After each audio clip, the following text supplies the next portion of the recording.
Domlalardan borib jinkash, dam soladigan liboy domladan borib so'rang-da.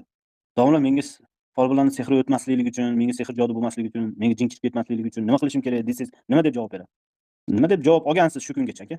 Lekin men aytaman, javob hammasi aytadi, tahoratda yurish kerak, 5 vaqt namoz o'qish kerak, Qur'on o'qib turish kerak. Shunaqa degan eshitganmisiz? Ha. Eshitgansizda shunaqa, hamma shuni aytadimi? Namoz o'qish kerak, tahoratda yurish kerak, Qur'on o'qib Boshqalarni turish kerak. eshitganman. Endi domlalar shu narsani aytadi. Endi qarang, payg'ambarimiz o'zi tirik Qur'on bo'lsa, qanaqa qilib payg'ambarimizga bir yahudiy bir kofir sehr qilib qo'yadi. Kecha bir diskussiyada aytayapti, men aytdim, Alloh taolo Qur'onda payg'ambarimizga va'da bergan, men seni odamlardan saqlayman deb. Alloh taolo aytadi, la royba fi, Qur'onda shak shubha yo'q. Alloh taolo yana bir Qur'onda aytadi, bu kofirlar Muhammad sollallohu alayhi vasallam haqida aytadi. Bu kofirlar Muhammad sollallohu alayhi vasallam jinniga chiqaryapti deydi. Xuddi shunaqa bizkilar ham hozir payg'ambarimizni sehrlangan deb jinniga chiqargan deyapti. Sehrlangan degan nima degani bilasizmi? Jin kirgan degani aka. Misol, sehr tegdi degani bu jin kirdi degani.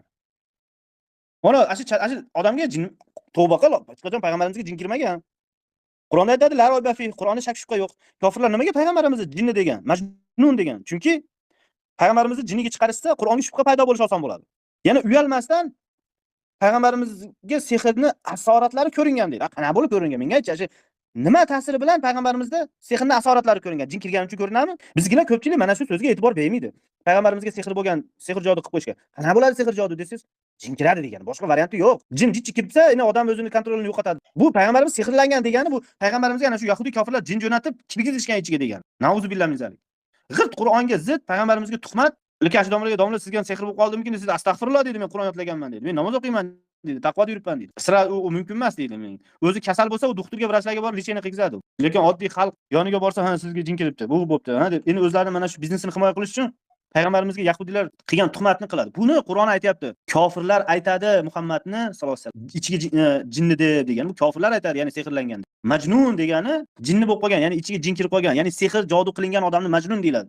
Hijr surasida aytadi: "Va qalu ya ayyuhallazina nuzila alayhi zikru innaka la majnun." Ular aytdi: "Ey zikr nozil qilingan kishi, albatta sen majnunsan" deydi. Kim aytdi? Kofirlar aytdi. Majnun degan sehr qilingansan degan. Hozir biz ham mana shu Qur'onni mana shu oyatga asosan, biz ham ko'pchilik musulmonlar payg'ambarimizga sehr bo'lgan, sehrning asorati bo'lgan deyshadi.